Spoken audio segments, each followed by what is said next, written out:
Hi and welcome to the Homeopathy Health Show. I'm Atiq Bhatti, a fourth-generation homeopath with over 25 years of professional experience and practice in this field of healing. The Homeopathy Health Show is the online voice of homeopathy around the world, promoting and raising awareness of this truly unique system of healing, which is suitable for all ages, young and old. Every week I invite guests from the world of homeopathy to come and share their experiences, their work, offer insights, and essentially talk all things homeopathy. Why not visit www.liketreatslike.co.uk and click on the radio and podcast button to listen to the latest episodes. So let's begin today's show here on UK Health Radio, the world's #1 talk health radio.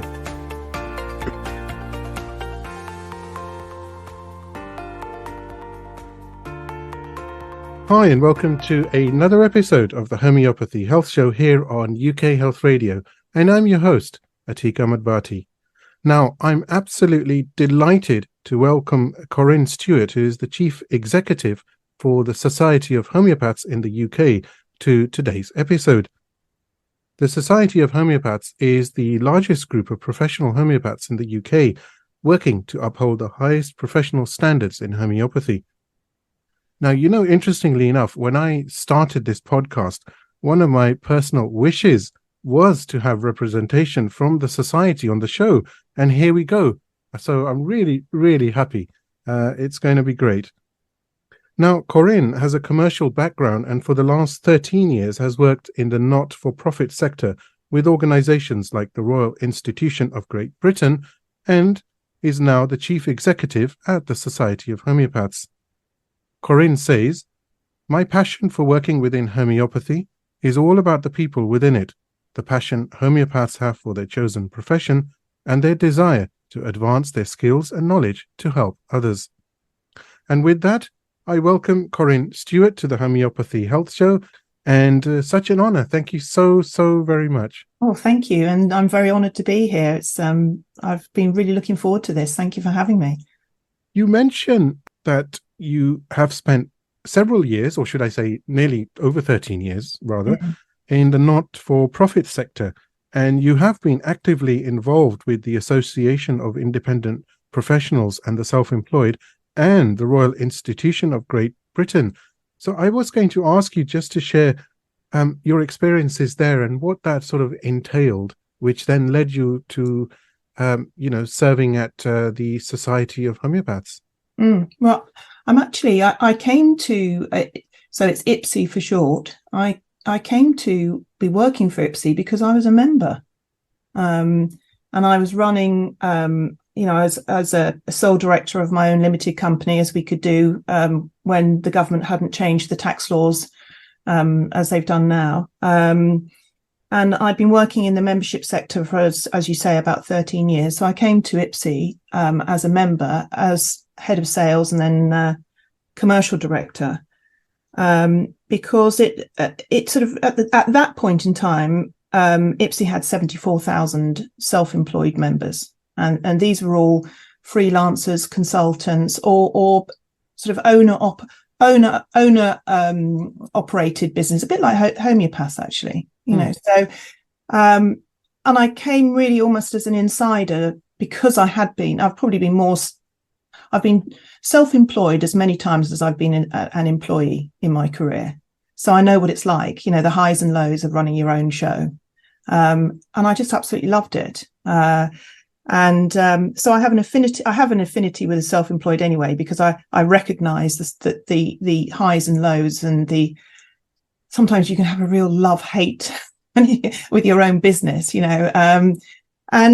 anyway, that sort of that was part of the journey, and then I saw advertised a position as chief executive of the Society of Homeopaths, and it was probably actually quite a brave decision by the board to employ me, because I'm not actually a homeopath. So I'll say that right now, I'm not a homeopath, but what I am is a membership specialist. So I know how to run an organization, a membership organization, but I cannot do my best unless I believe in the people within it and what we stand for and what we do. I couldn't do something, and I already had an affinity for.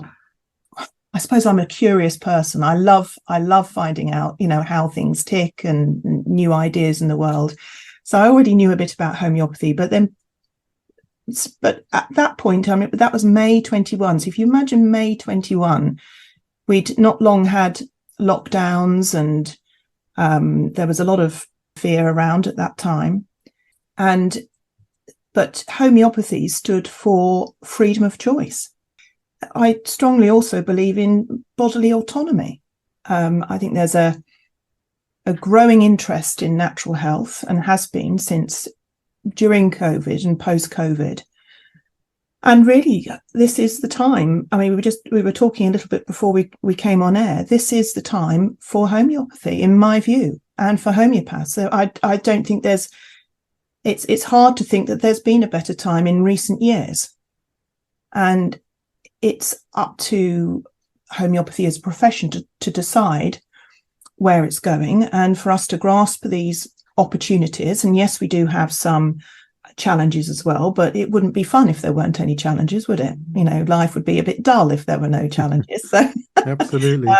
Although, I am in mind of the Chinese curse, may you live in interesting times, of course. So I think it's incredibly exciting. I think the opportunity is there. I think younger people are far more aware of their own bodies and what they put into their own bodies. I think they're more aware of the environment and of nature around us. That's not to say that older people aren't as well, but it very much is the time. Before I came on the podcast, I was actually looking at some statistics with that, and how. So I'm looking at news consumption. So here we are. Here's a stat early on in our conversation. Great. Go for it. Go. So news consumption: 16 to 24-year-olds get all their 83% of them get their news online, 71% on social media. And if you're looking at 25 to 34-year-olds, 81% get their news online, and 66% on social media.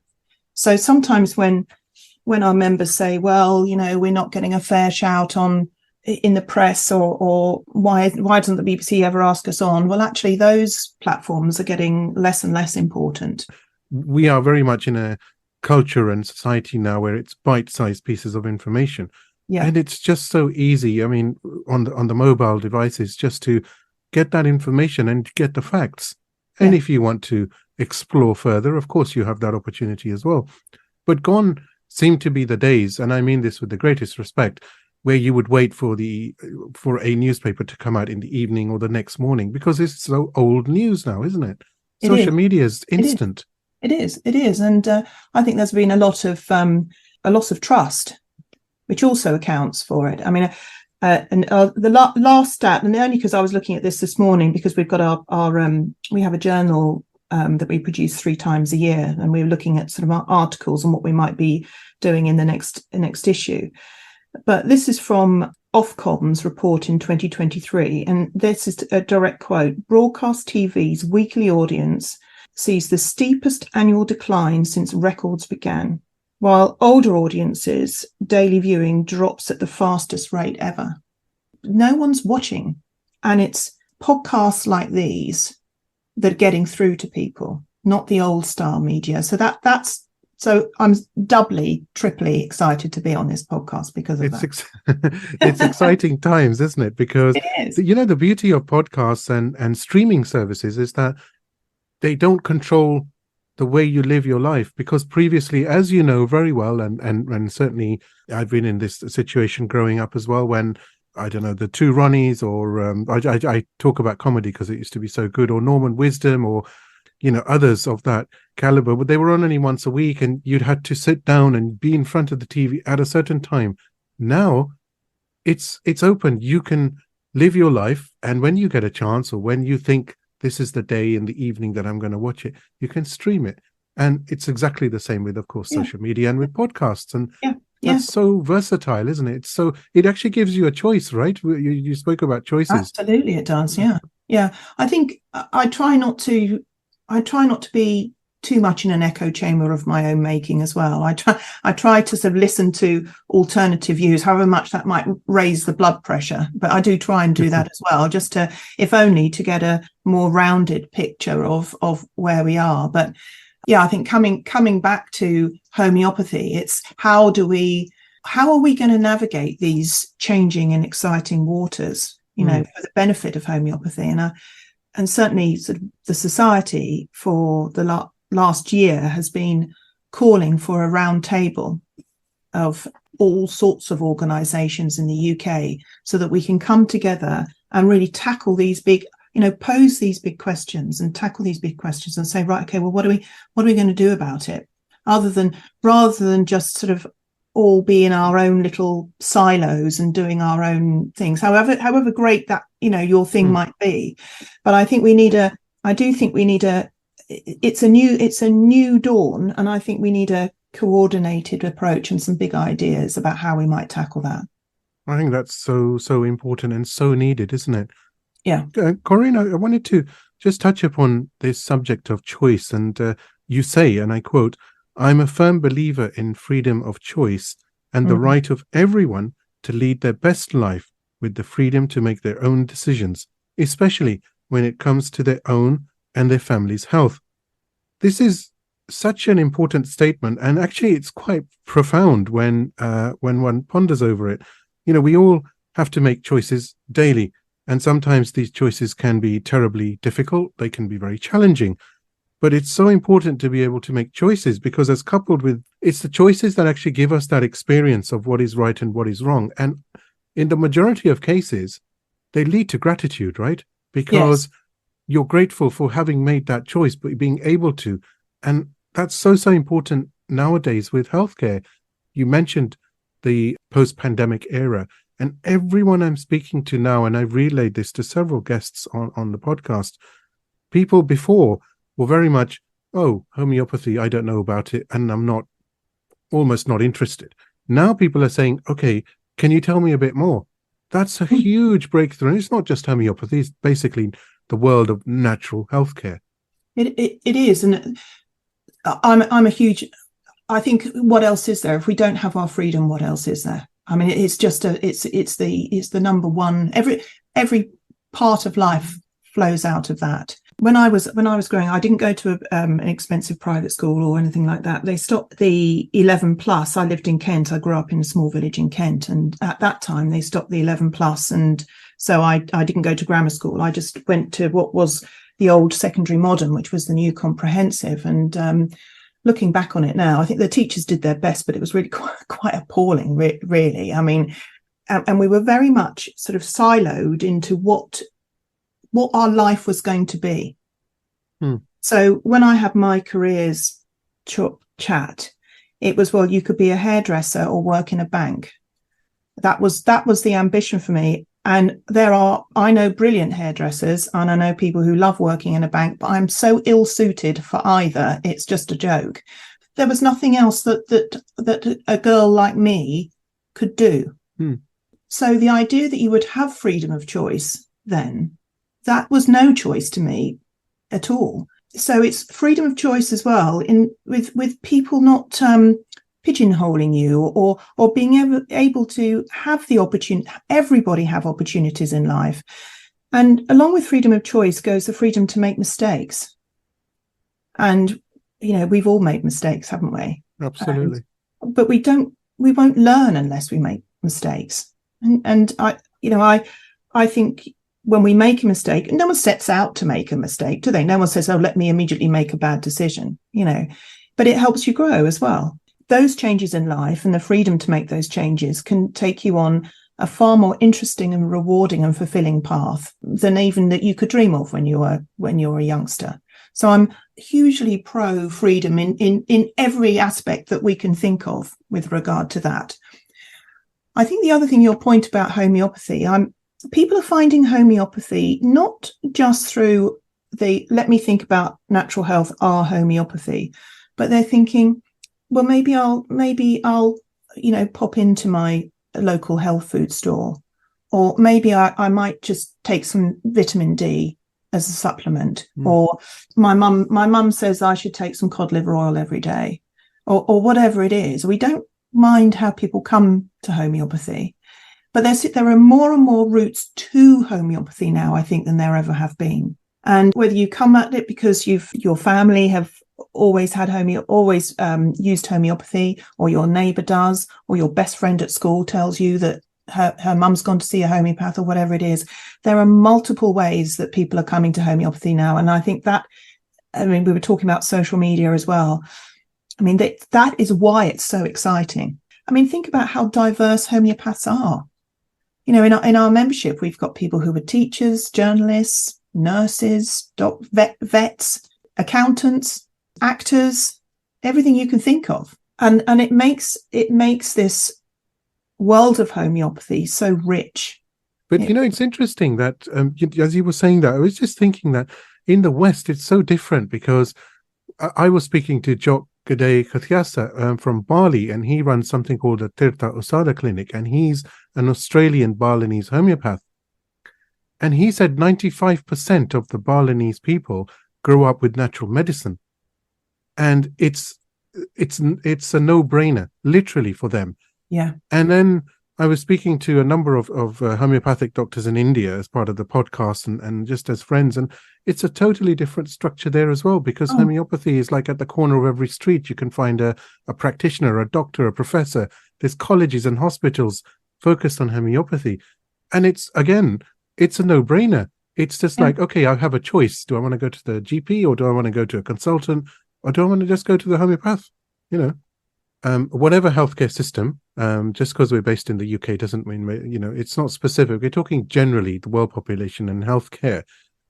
That homeopathy, as one of the many different natural health therapies or modalities out there, like Chinese medicine, Ayurveda, Unani, these are all, run-of-the-mill, and everybody knows about them. But homeopathy can be so beneficial because you're actually going to end up saving time for the medical practice. Because when it comes to let's just take acute prescribing, an injury, a bump, a sore throat, a blocked nose, a cold, a fever, those things, and there's billions of people who suffer from that, right? Day in, day out. Imagine the amount of money you could help save, and the amount of time you can save for the medical profession, conventional medicine, by saying, well, here's the homeopathic alternative, and you don't have to worry, and you don't have to feel anxious, and you don't have to run hospital to hospital, because these are the symptoms. Here's your little homeopathic first aid kit. Take the dosage as it's supposed to be, and everything will be fine. And that's empowerment as well, is it not? Well, I think that, and when we're talking about sort of the importance of freedom of choice for the individual, homeopathy is all about the individual, because it's treating the individual. This is the other, when I talk to people who don't use homeopathy, and when they ask me about it, and I say, well, if it's a chronic condition, you're going to go and see a homeopath, and they're going to spend maybe an hour and a half with you asking. They go, an hour and a half? Oh, we only get 5 minutes with the doctor. And I said, well, then how does the doctor know exactly how you're feeling? How does the doctor know what's going on in your life? How they're going to ask you whether the pain is on this side or that side, whether it's better for having a hot drink or a cold drink, all of these things. And they said, but that makes sense to me. I said, well, yes, it is, because it's actually treating you as an individual. And they love this idea. Absolutely love it. And it works. I always say to people, I say, you need personalized healthcare. And they say, what does that mean? I said, personalized healthcare, you need homeopathy. And then I explain, and they say, wow. And that's truly what it is, isn't it? Individualized, personalized, tailored, whatever that word, Yeah. Well, I haven't actually seen it yet, but I don't know if you've received one. I got a text from my doctor's surgery just before we came on air to say that follow this link, because these are the everyday medicines that doctors are no longer going to prescribe for you, and you've got to go to a pharmacy. So we have nurses in our own family, so we know sort of firsthand how dire some of these things are. But more and more, these are the things we're not going to treat you for. But these are also things that homeopathy can treat you for. Yeah, absolutely. And you don't have to go, yes, you might want to go and chat to your pharmacist, but you might want to come and chat to your homeopath, and rather than be on those drugs long term, actually get better with homeopathy. Absolutely. And that's what the point I was also making was that it's a benefit. It's not with any system. It's not Chinese medicine, for example, for the purposes of this conversation, versus Ayurveda, or Ayurveda versus homeopathy. It's not that. It actually goes back again for the third time to choice. Homeopathy, some people want to go that way. Some people might want to go a different therapy way. But the fact is, at least they have the option. And there are some countries where that option is a no-brainer. Again, I use that word, because they can make that choice dependent on their experience, their experiences of what they've gone through health-wise, and what makes them feel that feeling good for them. Because we know that sometimes just trusting somebody can help so much, because you need just somebody, whatever profession, you need someone just to listen and say, okay, I'm going to do my best to help. So important words, aren't they? Well, how often have you said when you've been talking to homeopaths and they've said a lot of the remedy is in listening? A lot of the cure is in listening to somebody telling you what the problem is, and you do feel better if you don't feel that you're and I'm not in any way suggesting that homeopathy is a listening cure only. It's part of listening to the patient. It's part of that whole patient experience, treating people with respect, treating people as an individual, and then giving them something that works for them. But that is what, why have we got to this point where it's, soon we'll be going to some sort of booth with a camera on the top that says, press this button for whatever, ails you. And then you'll press it, and out from the bottom will come some sort of vial, and take that and off you go. Is that where we're really going? I don't think any of us wants to go that far. That sounds like a film, doesn't it? Like a movie. Yeah, well, I increasingly welcome to the future. Life is a bit of a movie, but maybe it is. My great-grandfather used to give homeopathic pills. He used to prescribe single remedy, and in those days, long time back, of course. And the stories are that he used to have remedies in his pocket, and whoever was sick, he would just take the pills, and he'd actually put them on the patient's tongue himself. And they would, after a few hours or after a few minutes, certainly the stories are that they'd say, "Oh, problem's gone. What did you give us?" And it was the simplicity of it as well. And I absolutely love that about homeopathy. It really is simple. You can make it as complicated as you want, of course, but at the end of the day, it's simple. It's about saying, this is a remedy which is going to match you, or remedies. It depends. Every practitioner is different. It's an art. But here's your treatment. And, I'm going to be here until you're fully healed. And I'm not going anywhere. And you can call me whenever you want. You can get in touch with me. And, that is just amazing, because it works so, so well. And to have that inner trust as well, you've got to trust yourself sometimes, And I say that with humility, but you have to, as a homeopath, say, okay, I know it's lycopodium. I know it's pulsatilla. I know it's arnica and aconite, whatever it is, And when you give that remedy and it matches the patient, it's the similimum, let's say, it's brilliant. The results are lasting, and it changes the patient's perception of so many things, doesn't it? About healing and about knowing more and about understanding their body. And it's having that confidence to trust that you are on the right path, and you are going to give the patient that remedy that's going to help them. And I do see quite a lot of that where, some homeopaths are lacking a little bit in confidence. And I think as well, it was great that we could go online when lockdowns happened.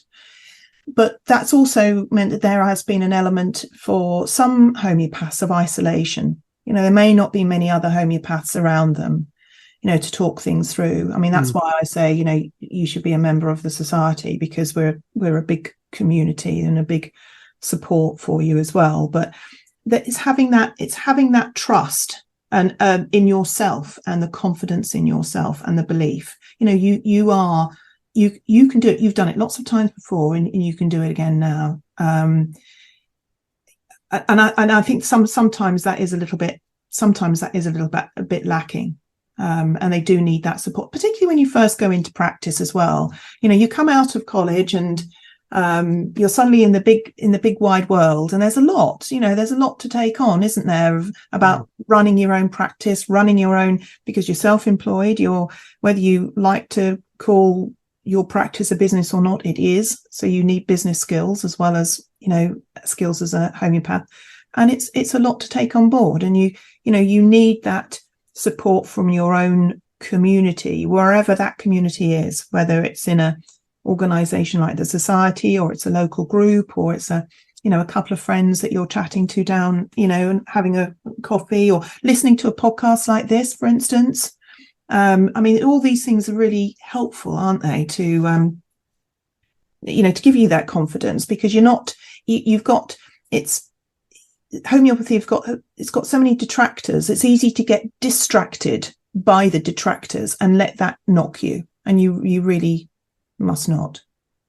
It's what you've said is so wonderful, and so apt, because it's so important to be able to have friends in the field, to be able to talk. Yes. And of course we've got all these tools, like you've mentioned, there's podcasts and there's books, but that social interaction is also so important. And you can talk to people about, is it this and that, and you can be very open about it, and they you can say, oh no, that's wrong, that's not how you study the repertory, or that's not that remedy, or and it helps, because without that, you can't go it alone. It doesn't work that way.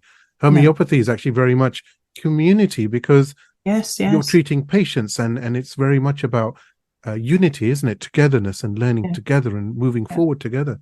Do you know, talk about learning together? I went in March, anyway, in the spring, I was invited to go to a homeopathy at Welly level. Invited me onto a farm in Wales when they were doing a course for a group of farmers. They're actually all women. Some were farmers. One was she and her husband had a pheasant shoot, but most of them were sort of either were cattle or sheep. They were asked me if I'd like to come and sit in on one of the training days. It was brilliant. It was absolutely brilliant. I had a fabulous time.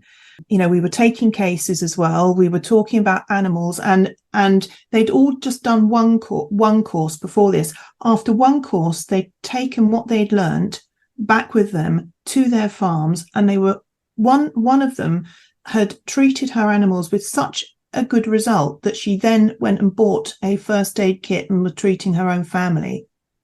That is the power of homeopathy. And these are and farmers. My family farmed. My father I grew up on a farm when I was little. Farmers don't do anything that doesn't work. They don't spend any money on anything that doesn't work. Believe you me.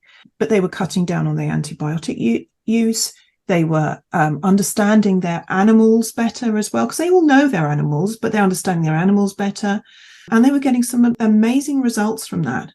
And they were then recommending it to other farmers that they knew. And this is, again, the power of this word of mouth, learning in a community.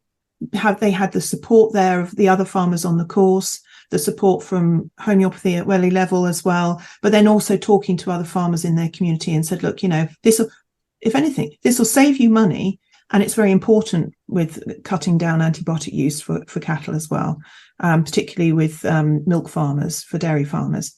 They were getting some amazing results. And I heard that one of the, she's going to kill me because I can't remember what the organisation is. So I'm sorry and apologies in advance. But I did hear that there were a group of, this particular group had done a Zoom call for pet owners who were interested in treating their pets with homeopathy. And there were 600 attendees. Wow. So many good things going on. This is the power of the community as well, that we hear about these things, and all these things give us strength, and we can draw strength and feel really proud of what we're all doing as well. Absolutely. As you were saying that, I was thinking that last year I had Pat Ahern, who's the aka the homeopath farmer from Cork in Ireland, and he used homeopathy for his cows for mastitis originally. And now, a year later, or a bit more than a year now, and he's presenting and he's getting the farming community together and talking about homeopathy. He's using it on his crops, on his soil.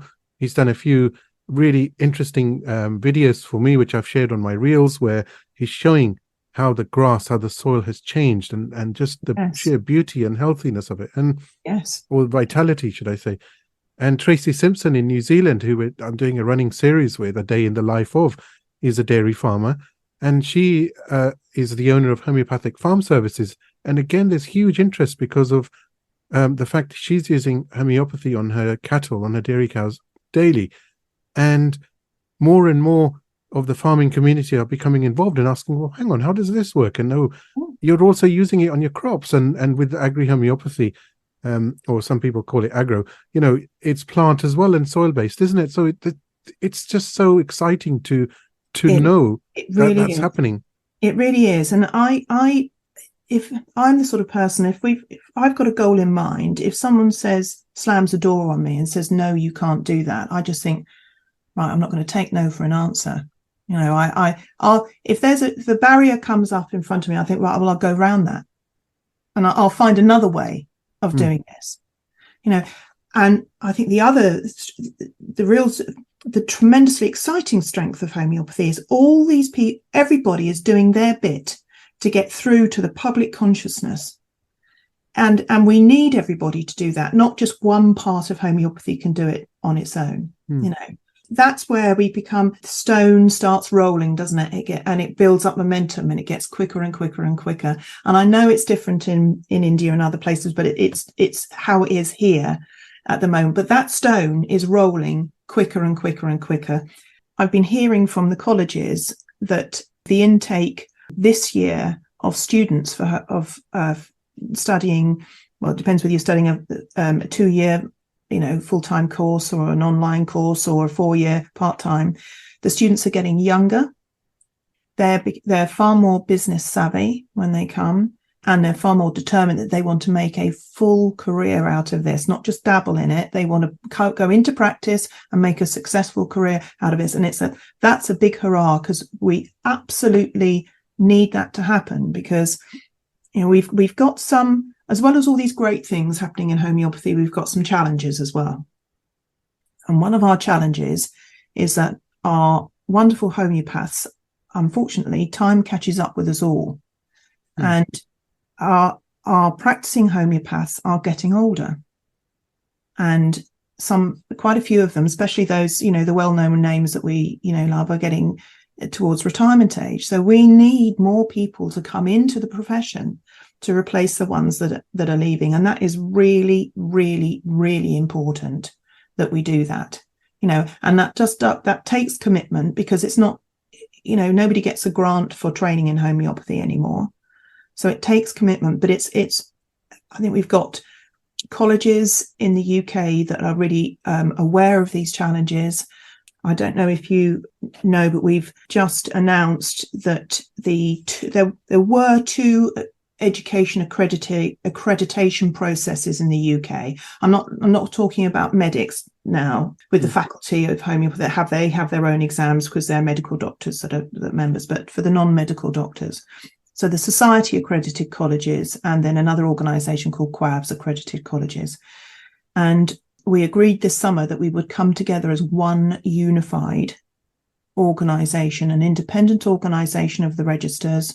So the Society isn't accrediting colleges anymore, but be one unified independent accreditation board for homeopathy, so that the colleges can come together. We can raise standards as a whole. We can share all the great things that we're doing, which the colleges are doing, and share some of that knowledge, whilst retaining the importance of diversity of content and diversity of delivery, which makes, again, learning about homeopathy so wonderful.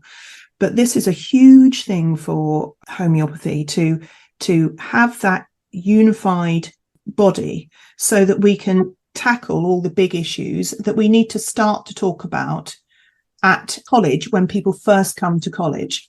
But that is a huge step forward as well. That's a really exciting thing that's happening. So that's very exciting. I think that's absolutely brilliant, and that's bringing everyone together.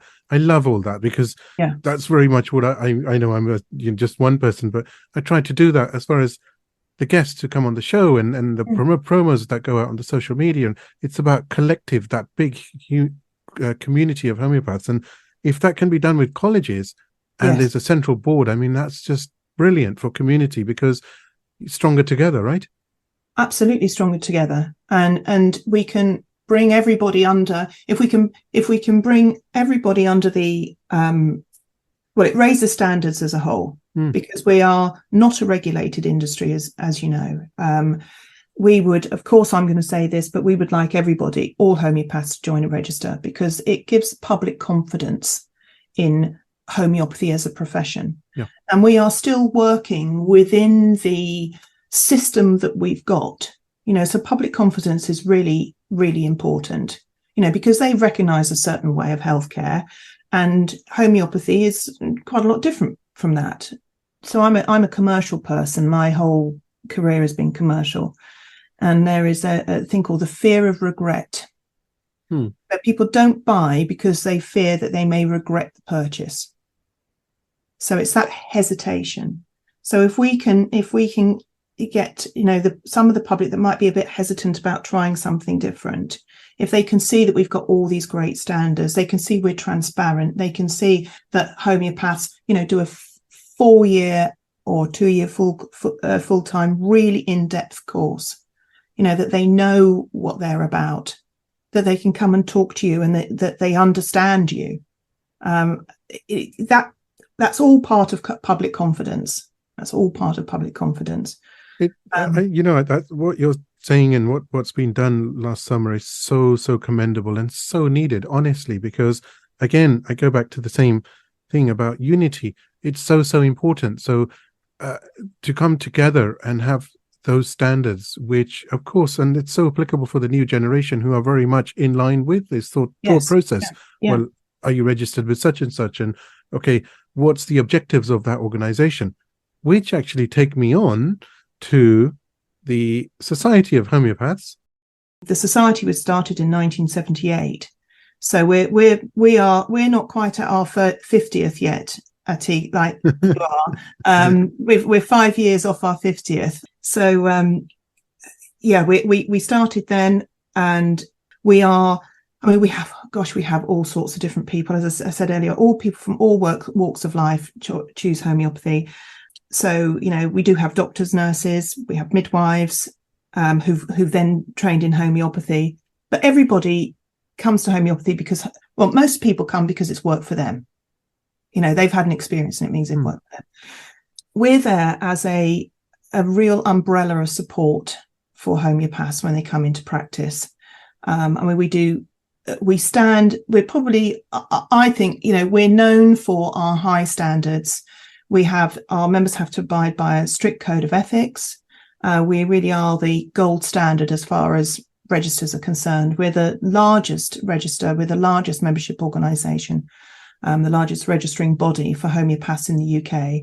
And actually, we're larger than the other registers put together. So we're an important voice, and what we do, others follow, and what we do counts, what we say counts. And we're sort of mindful of that too.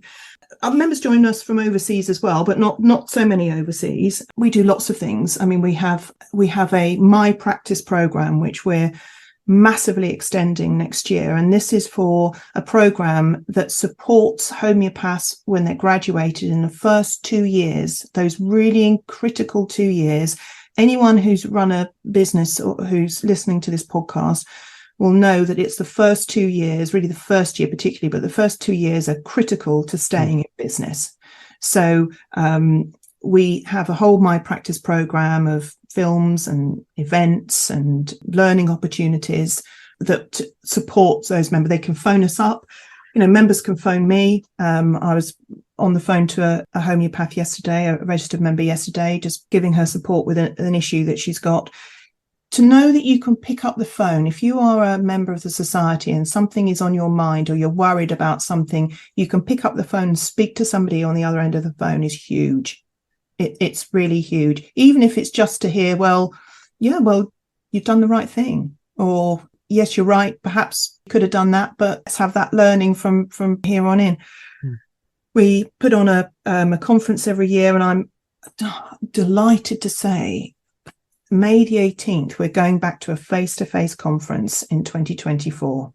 So, yeah, and we're all going to be in one room in London, May the 18th, chatting together, laughing together, learning from each other. I mean, it's what the society is about. So we're going to be doing that. What else are we doing? Yeah, I think we really help members navigate some of the sort of choppier waters out there as well. There, even, can I say this on my website or can't I say this on my website? It is confusing. It is confusing. Yeah, we're there for, and it's not just new members, newly practicing members.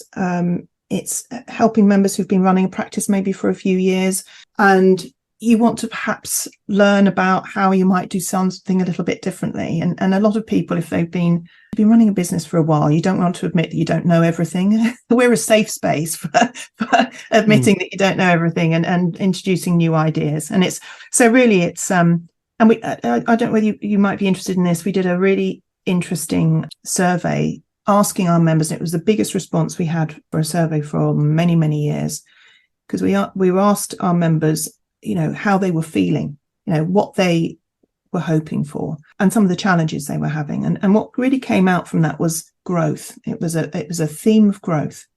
They want to grow their practice.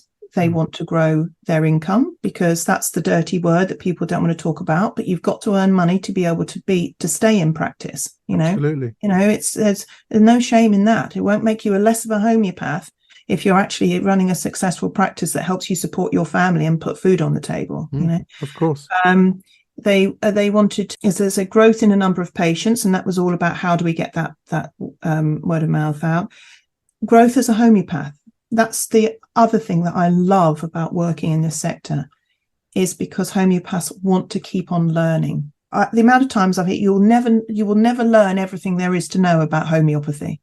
No, definitely not. It's too much. It's fabulous, that you want to keep on learning. But they also wanted to grow in confidence. We already touched on that. But work-life balance was an important part as well. And I think that's I say to members, because I do have a passion for the self-employed, having been one, is if you have a successful practice as a homeopath, and the majority of homeopaths in the UK are women, that practice can sustain you for all of your professional life, whether you are starting off as a young homeopath or whether you have got small children and it's fitting in patients around small children, or maybe you've got caring responsibilities as your parents get older. Maybe you're part of the sandwich generation of children and parents getting older, but it can sustain you all your life, and all the time you're doing good as well. I mean, how many other professions, I'm struggling to think of how many other professions could say that it can sustain you. It can be a lifelong journey of learning, and you all the time you're helping others as well. I mean, it just ticks all my boxes. It absolutely does. I think it's so important. But I was going to actually say, Corinne, that even though you are the chief executive and you know this, but there is so much respect, and I have to say that it's deserved 100% for the Society of Homeopaths, because of the work that it does and everything that you've just said. The fact that it's an organization which has the highest standards, as a code of conduct, has clear, streamlined objectives, and is always there so people can, so homeopaths can pick up the phone. So, I think it's an amazing organization. and really it's only going to get stronger and stronger and better. Oh, I totally believe in it, and I have to say, really, I sit here representing the society today, but it's thanks to all of those members who've been, many of whom have been with us since 1978. It's also thanks to all of the members, because without the members and without subscription fees, there would be no society. We are nothing without our members. So, I represent our members, and I represent some amazing homeopaths, and it's a real honor to be chief executive of the society. And we also have a really forward-thinking board of directors, and I think a lot of thanks need to go to the board of directors, past but particularly present, because they have got, they've got a very clear idea of where they want the society to go. They've got a clear plan. There's internal pressures to do with the profession, and then there's always external pressures to do with everything else that happens as well. I really, truly can say every day I look forward to coming to work. And I can't say that about every organisation I've ever worked for. It's such an exciting time. It's such an exciting time. Of course, I would like everybody to be a member and a registered member of our society. Of course I would. And I think we do so many great things that people can see. Oh, and by the way, we're getting a brand new website. By the time this goes out, we'll have had a new website as well. Great. Which will be far easier. I mean, our website, it's never cheap to do a website, is it? And but our website's getting rather old. So our website will be, all singing, all dancing, bells and jingles on it and all the rest of it. So Happy New Year. Yeah, thank you. And that will be a lot easier for members to navigate as well. And it'll be a new look for the society as well, and a more modern look for the society, because we are, just as homeopathy is moving into a new age, the society is right alongside that.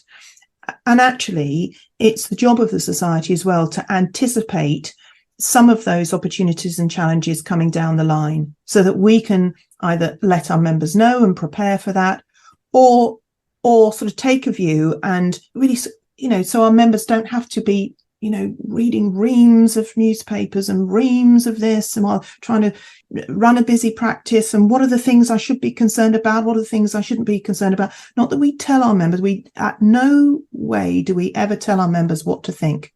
We are not the policemen of our members' consciences. But what we say is, well, here are some of those things. This is what this side says. It's our view of this. Make your own decision on that. It just helps to have that, like you were saying, stronger together. We are stronger together. If we all come together, we have a far louder and clearer and more passionate voice. It's easier to pick us all off if we're just one by one and we're isolated. But when we come together on podcasts like this, or as part of the society, or as I said, a local group or whatever it is, the strength is in numbers. Corinne Stuart, it's been absolute honor. You used that word earlier, but the honor is mine that you've given up an hour to come on the show. And because I know your schedule is pretty much back to back, literally. So every minute is precious, and it's absolutely lovely to be able to have you come and share your insights and experiences. And I certainly hope that in a few months we can talk some more. Oh, I'd love to. And thank you so much. And this hour has whizzed by. And if only every hour was as pleasant as this and as enjoyable. But thank you so much. And I'd love to come back at some stage. I do hope you've enjoyed this week's episode of the Homeopathy Health Show. Please do support the show by clicking follow on my socials. Remember, the more exposure the podcast receives, the better for homeopathy around the world. You can find me on Instagram by searching for @like_treatslike, and on both Facebook and TikTok by searching for @like_treatslike. So let's promote the voice of homeopathy on radio and podcast around the world together. Don't forget to visit me online at www.liketreatslike.co.uk and click on the radio and podcast tab. Here you'll be able to see all the guests that have joined me on the show so far, and of course, you can stream on demand the latest episode to your mobile, tablet or PC. Until next time, stay safe and take care.